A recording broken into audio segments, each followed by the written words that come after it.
I let Grant kiss me when the whole world said I shouldn't. One mistake under his roof, one secret kiss in that storm, and now Dylan's threats and Eric's dirty photos could blow up everything. Maya keeps calling, suspecting him hiding something shed never forgive, and maybe she's right. Because I'm not just some lost kid anymore. I want Grant. I crave what we did on that couch while the rain hit the windows. But Eric wants revenge, Dylan wants to drag me back into chaos, and I'm stuck between running again or standing here while the truth burns my life down. If I stay, everyone finds out. If I run, I lose the only man who ever looked at me like I wasn't broken. He asked me if I'd fight for him when the lies hit the light.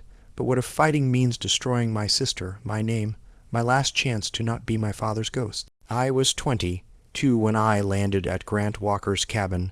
My life a mess of loose ends and bad choices. My sister Maya had tracked me down after I vanished for weeks, crashing on couches and dodging her calls. She had begged Grant, her old family friend, to take me in, give me work, keep me from spiraling. I hated the idea being babysat in some backwoods hurry, but I had nowhere else to go. My duffel bag dug into my shoulder as I stepped off the bus in rural Maine, the air sharp with pine and regret. I'd dropped out of college, burned bridges with friends, and carried the weight of our dad walking out when I was 9. I swore I'd never be like him, but every screw up felt like proof I was. The cabin sat by a lake, weathered but sturdy, like it had seen too many winters and didn't care. I knocked, my stomach twisting, no answer. I circled around back and froze. There he was, Grant, swinging an axe into a log, his flannel shirt clinging to his broad shoulders, damp with sweat. His salt-tanned, pepper beard caught the late afternoon light, and his blue eyes, tired but piercing, locked on to mine when he noticed me. I felt my face heat up, my usual sarcasm stuck in my throat.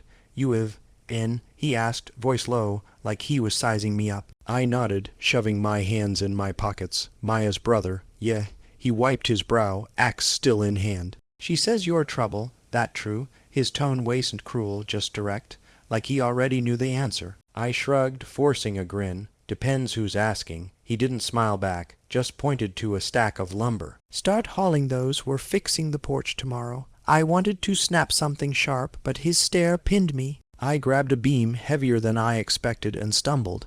It slipped, crashing toward my foot. Grant lunged, catching me, his hands strong on my arms. For a second our bodies pressed too close, his breath warm, his grip steady, my pulse hammered.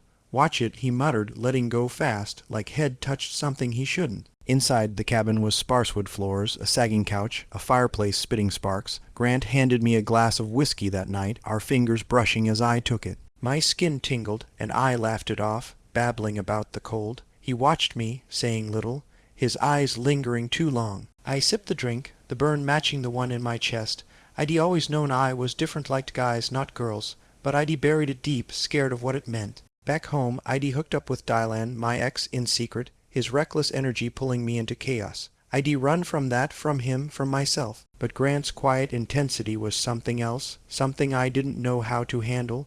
We talked, stilted at first. He asked why I left school. I mumbled about failing classes, feeling worthless. He nodded, like he got it, but didn't push. Instead, he mentioned the cabin, his escape after his marriage fell apart. "Sometimes you gotta burn it all down to start over," he said, staring into the fire. I wanted to ask more, but his walls were up, same as mine. I went to bed in the guest room, a lumpy mattress under a thin blanket, my mind racing. Grant was older, steady, nothing like Dylan's wild edge, but that moment outside, his hands on me, his eyes searching, stuck with me. I lay awake, heart pounding, wondering what the hell I was feeling. Was it just me, or did he feel it too? The next day, we worked side by side, hauling wood, measuring boards. I caught him watching me, his gaze heavy, like he was trying to figure me out. I cracked jokes to break the tension, but my voice shook. Head grunt or nod, never laughing, but his eyes softened sometimes, like he saw more than I wanted him to. Maya called that afternoon, her voice sharp through the phone. "You better not screw this up, Eve. Grant's doing us a favor." I snapped back, "I'm not a kid, stop hovering." She sighed, heavy with worry, and I hung up, guilt twisting my gut. Grant overheard, didn't say a word, just handed me a hammer. His silence felt like judgment, but also like he understood. That night I couldn't sleep. The cabin creaked, the lake lapping outside. I thought about Dad, how he'd left without a word, how I was terrified I'd end up the drifting, empty. Grant was different. He carried his pain quietly, but it was there in the lines around his eyes, the way he gripped his glass too tight. I wanted to know more, to crack him open, but I was scared of what I'd find, and what I'd reveal about myself. I'd spent years hiding who I was, dodging Dylan's drama, Maya's control. Here with Grant I felt exposed, like he could see the parts of me I didn't want to face. And that scared me more than anything. By the end of the week, we'd settled into a rhythm work, eat, talk a little. But every time our hands brushed or our eyes met, my chest tightened. I told myself it was nothing, just loneliness, just the whiskey. But when Grant stood too close, showing me how to sand a board, his arm grazing mine, I froze. His voice was low, steady, explaining the grain of the wood. But all I could think about was the heat of him next to me. I stepped back, muttering an excuse, my face burning. He didn't push, just watched me go, his expression unreadable. I went to bed that night, my mind a mess, wondering if I was imagining it or if Grant felt the same pull, the same danger. I didn't know then how deep it would cut, how it would unravel everything I thought I knew about myself. The days at Grant's cabin blurred into a rhythm of sweat and silence, but every moment carried a charge I couldn't shake. We worked on the porch, the summer heat sticking to my skin as I hauled planks, and tried not to stare at him. Grant moved with purpose, his hands steady, sawdust clinging to his forearms. I caught myself watching too long, my thoughts slipping to places I didn't want to admit. I'd always pushed down feelings like this, Dial, and had been a reckless fling, all heat and no meaning, but with Grant it was different. It scared me. One morning we were painting the railing, the air thick with humidity. I fumbled the brush, paint splattering my shirt. Grant laughed a low rumble, the first I'd heard from him. "You're a mess, kid," he said, tossing me a rag. Our fingers grazed as I caught it, and my breath hitched. I mumbled something sarcastic, but my face burned. He didn't look away, his blue eyes holding mine a second too long. "Careful," he said, voice softer, like he meant more than the paint. I turned away, heart pounding, pretending to focus on the railing. That night we sat by the fire, whiskey in hand again. I was looser, braver, the alcohol dulling my nerves. "You ever miss it?" I asked, staring at the flames. "The city, your old life." He leaned back, his jaw tight. "Some days, but it cost too much." His voice carried weight, like he was confessing without saying it. I wanted to ask about his marriage, the ex he never mentioned, but I didn't. Instead I said, "I don't know what I'm doing here or anywhere."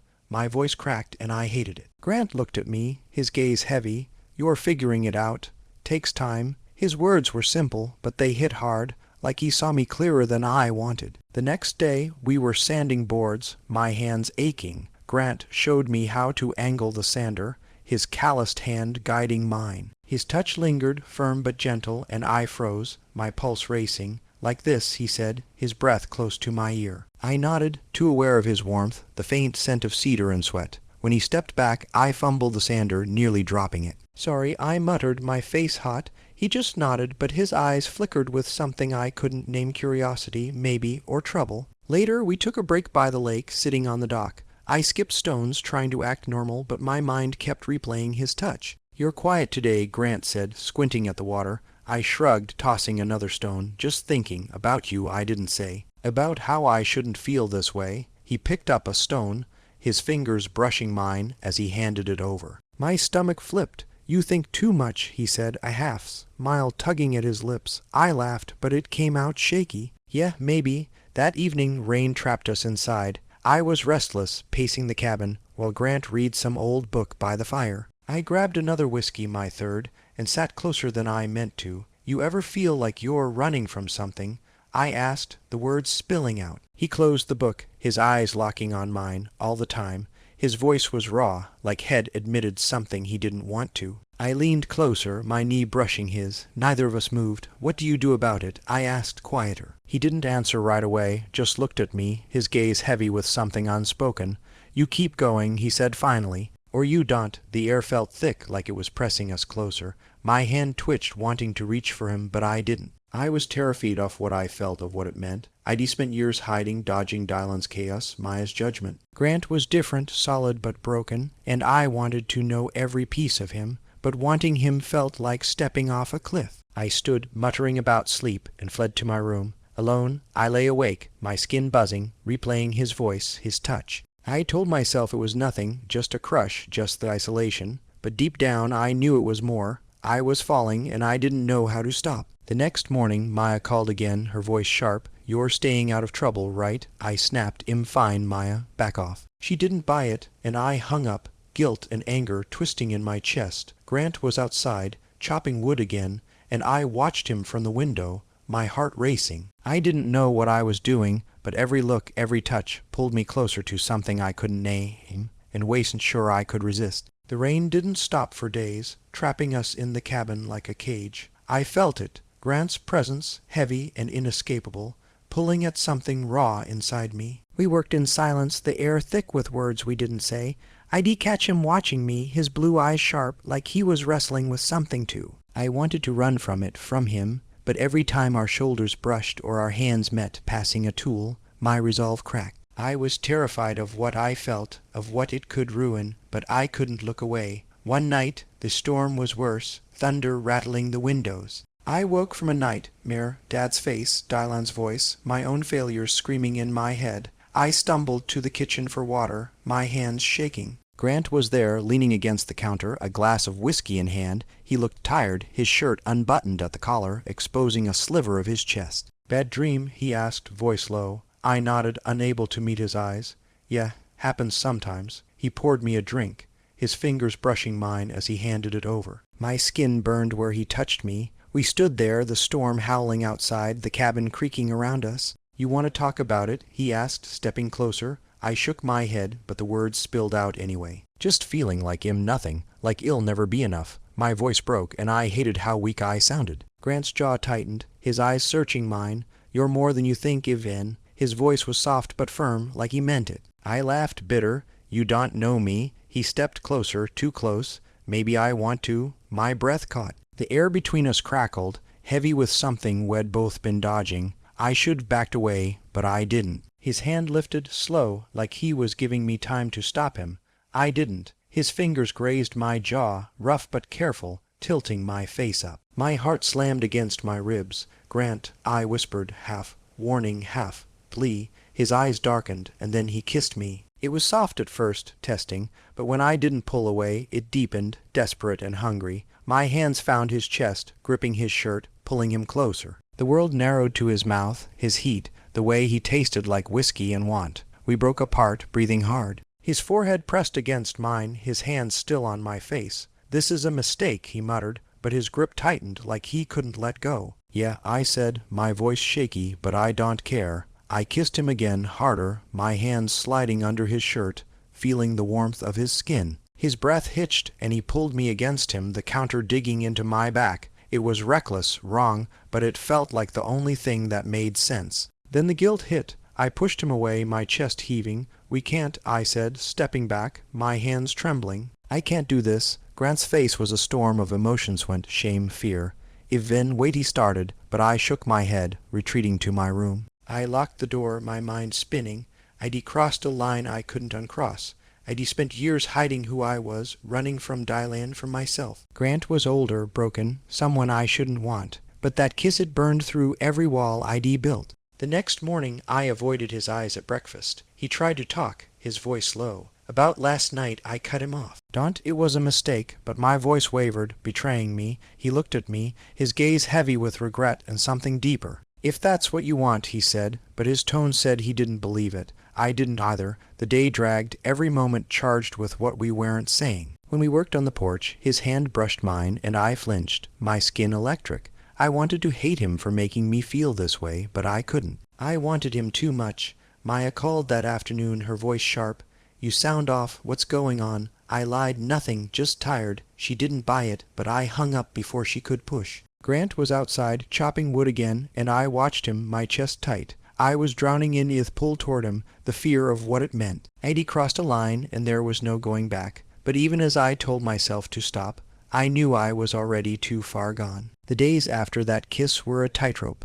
I avoided Grant's eyes, but every brush of his arm or low word he spoke sent my pulse racing. I hated how much I wanted him, how much I replayed that moment in the kitchen's hands. His mouth, the way Head looked at me like I was something worth wanting. But fear clawed at me. I'd spent years hiding who I was, and now I was risking everything in this cabin with a man who carried his own ghosts. We worked in silence, the air thick with what we wouldn't say. Then Dylan showed up. It was late, the sky bruised with clouds. I was sweeping sawdust off the porch when I heard his voice slurred, angry, calling my name from the driveway. "Evin, get out here." My stomach dropped. Grant stepped outside, his jaw tight, eyes narrowing at the figure stumbling toward us. Dalen, my ex, looked like hell hair messy, shirt stained, eyes wild with booze. "You think you can just disappear," he shouted, pointing at me. "You owe me, man." I froze, my past crashing into this fragile present. Grant moved in front of me, his voice low and dangerous. "Get off my property." Dalen laughed, a sharp, ugly sound. "Oh, I see what's going on here." His eyes flicked between us, a smirk twisting his face. "You too cozy in this cabin. That's rich." My face burned, shame and fear twisting in my gut. "Shut up, Dylan," I snapped, stepping forward. He grabbed my arm, his grip too tight. "Don't play innocent. I know what you're doing." Grant shoved him back hard. I said leave. Dylan staggered but didn't go. "You think Maya won't hear about this?" he sneered. "Or maybe he'll tell the whole damn town what you're up to." My heart pounded. I saw everything crumbling, Maya's disappointment, the life I was trying to build here unraveling. Grant's hand was on my shoulder, pulling me back. "Go inside," he said, his voice steady but sharp. I wanted to argue, but Dylan's eyes were locked on me, full of spite. I turned, slamming the door behind me, my hands shaking. Inside I paced, my mind racing. Dylan knew too much about me, about my secrets. I'd told him things in weak moments, things I'd buried. If he talked, if Maya found out, I'd lose everything.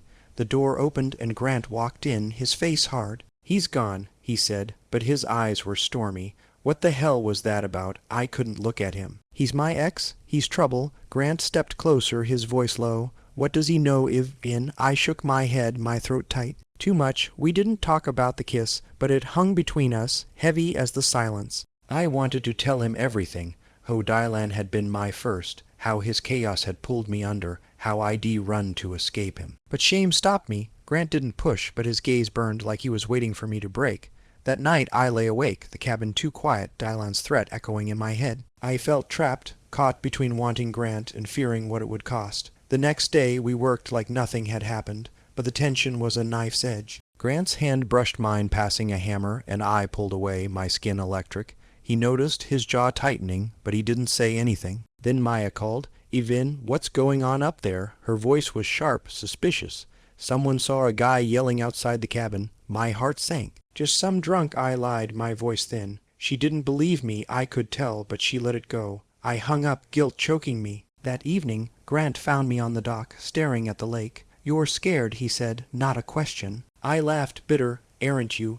If Dylan talks, I trailed off, my chest tight. Grant sat beside me, too close. Let him talk. We didn't do anything wrong. His voice was firm, but his eyes betrayed doubt. I wanted to believe him, to lean into him, but Dylan's words clung to me. "I can't lose everything again," I whispered. Grant's hand twitched, like he wanted to touch me, but he didn't. "You want?" he said, but it sounded like a promise he wasn't sure he could keep. We sat there, the water lapping, the weight of our secrets pressing down. I wanted to kiss him again, to forget Dylan, Maya, the world, but fear held me back. We were hiding now, not just from Dylan, but from what we'd started. And I knew deep down that hiding wouldn't save us. Dylan's shadow lingered like a storm that wouldn't break. I felt it every time I looked at Grant, every time our hands brushed working on the cabin. His touch was a spark I couldn't ignore, but Dylan's threat, his sneer about telling Maya, the town, hung over me like a blade. I was drowning in it, the fear of being exposed, of losing the fragile life I was clawing together. Grant acted like nothing had changed, his voice steady, his eyes guarded, but I saw the cracks.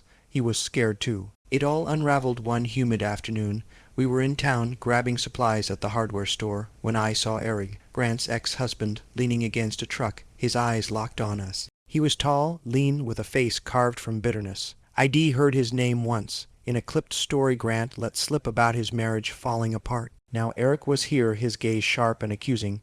"Grant," he called, voice cold, "didn't expect to see you playing house." My stomach twisted as he looked me up and down, a smirk curling his lips. "And who's this? Your new project?" Grant stiffened. his hand tightening on the paint cans he held. "Leave it, Eric," he said, low and dangerous, but Eric stepped closer, his voice louder, drawing eyes from passers-by. "What's the deal, huh? You got a thing for strays now?"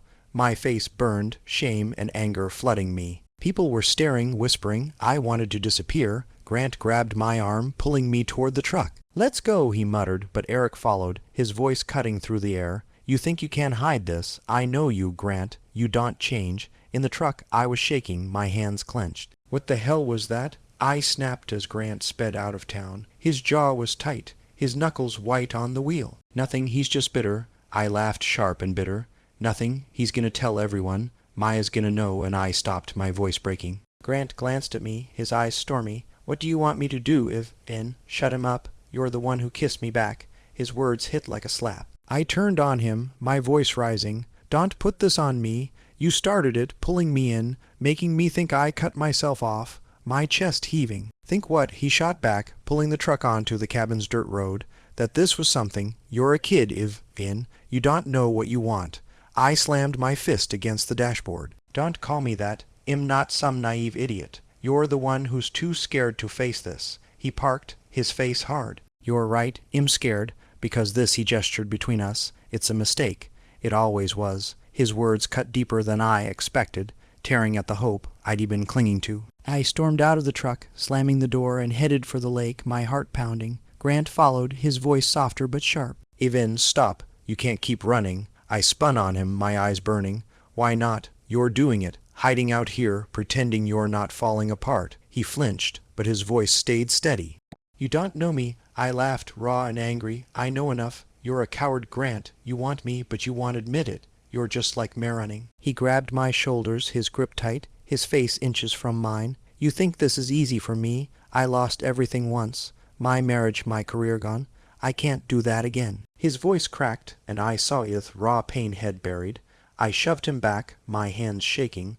"Then why'd you kiss me? Why'd you make me feel like this?" He didn't answer, just stared at me, his eyes full of guilt and want. I turned away, my throat tight. "I'm done. I can't stay here."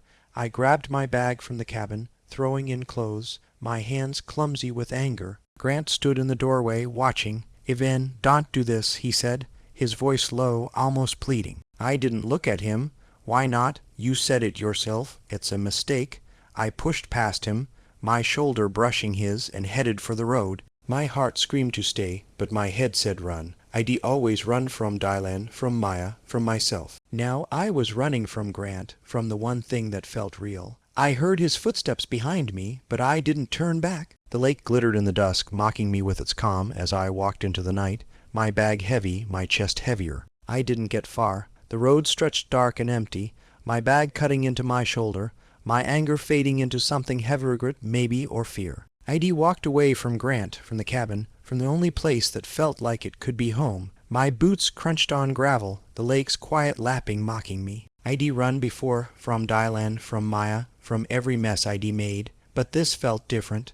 This hurt worse. I stopped, dropping my bag, my chest tight with everything I hadn't said. Headlights cut through the dusk. I turned, squinting, as Grant's truck slowed beside me. He rolled down the window, his face shadowed but tense. "Get in," he said, his voice rough. I wanted to argue, to keep walking, but my feet wouldn't move. I climbed in, slamming the door, my hands shaking. We drove in silence, the air thick with everything we'd avoided. Back at the cabin, he cut the engine, but neither of us moved. "Why'd you come after me?" I asked, my voice low, barely steady. He gripped the wheel, his knuckles white. "Because I'm not letting you run." We went inside, the cabin dim, the fire long dead. I stood by the couch, my arms crossed, trying to hold myself together. Grant faced me, his eyes raw, like he'd been fighting his own war. "Talk to me, Vin," he said, stepping closer. "No more hiding." I laughed, sharp and bitter. "You're one to talk. You've been hiding out here for years." His jaw tightened, but he didn't look away. "Maybe, but you're not the only one scared." The words hit hard, cracking something open. I stepped toward him, my voice shaking. "I'm terrified, Grant. I've spent my life running. From my dad, from Dylan, from myself. I don't know how to do this." My eyes burned, but I kept going. "I want you, and it's killing me, because if this goes wrong, I've got nothing left." He flinched, like I'd struck him, but his voice was steady. "You think I don't feel that? I lost everything in semi-marriage, my life. I'm broken, Vin. but Huey stopped, his breath ragged. You make me want to try again. I couldn't breathe. His words tore through me, stripping away the walls I'd built. I stepped closer, close enough to feel his heat. What are we doing? I whispered. He reached for me, his hand cupping my face, his thumb brushing my cheek. I don't know, he said, his voice raw, but I can't walk away from you. I closed my eyes, leaning into his touch, my heart pounding. Then I kissed him, not soft like before, but fierce, desperate, like I was pouring everything into it, me fear, my want, my shame. His hands slid to my waist, pulling me against him, and I felt the weight of his own need matching mine. We stumbled to the couch, my hands tugging at his shirt, his breath hot against my neck.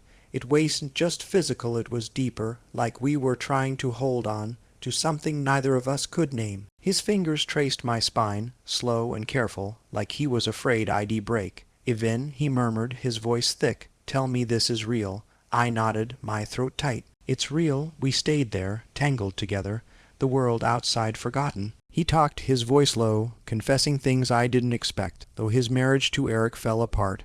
How Head blamed himself, how Head come to the cabin to disappear. I told him about Dad leaving, about Dylan's chaos, about the shame I carried for wanting what I did. Each word felt like a weight lifting, but also a new one settling. We were bearing everything, and it was terrifying, but I couldn't stop. I didn't want to. When we finally pulled apart, the room was dark, the air heavy with what we'd shared. What happens now? I asked, my voice barely a whisper. Grant's hand found mine, his grip tight. I don't know, he said, his eyes searching mine. But am not running any more. I wanted to believe him, to believe we could face whatever came next.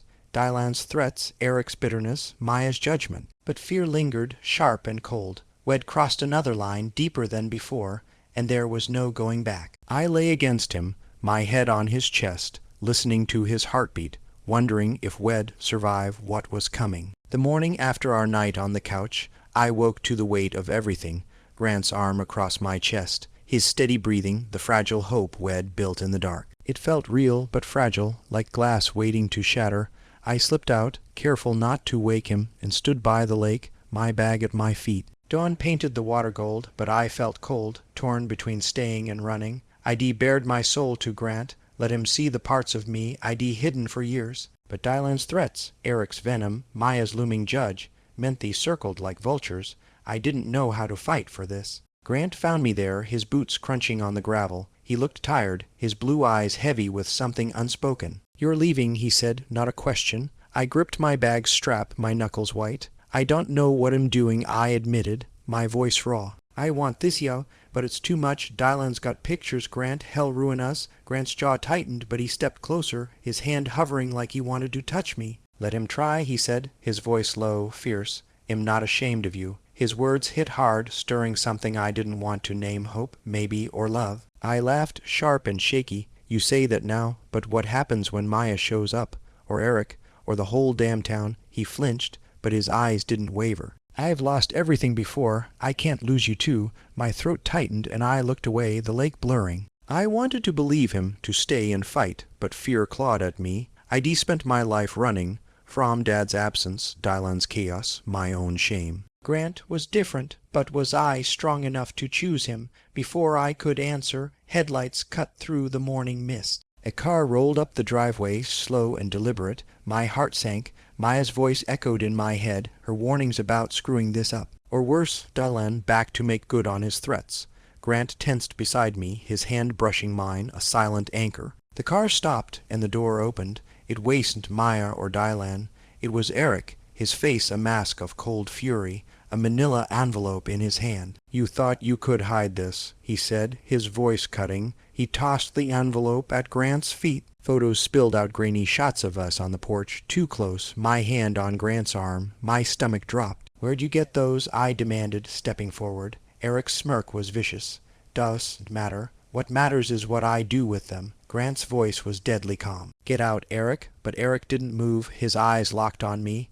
You're a mistake, kid. Hell ruin you, just like he ruined me. I wanted to scream, to hit him, but fear froze me. Grant grabbed the photos, tearing them in half. You don't get to do this, he said, his voice shaking with rage. Eric laughed, stepping back. Well, see. He drove off, leaving us in the dust, the torn photos scattered at our feet. I was shaking, my mind racing. He's gonna tell everyone, I whispered. Grant turned to me, his face raw. Let him, I meant what I said if in this. His hand reached for mine, but I pulled back, my heart pounding. I can't, I said, my voice breaking.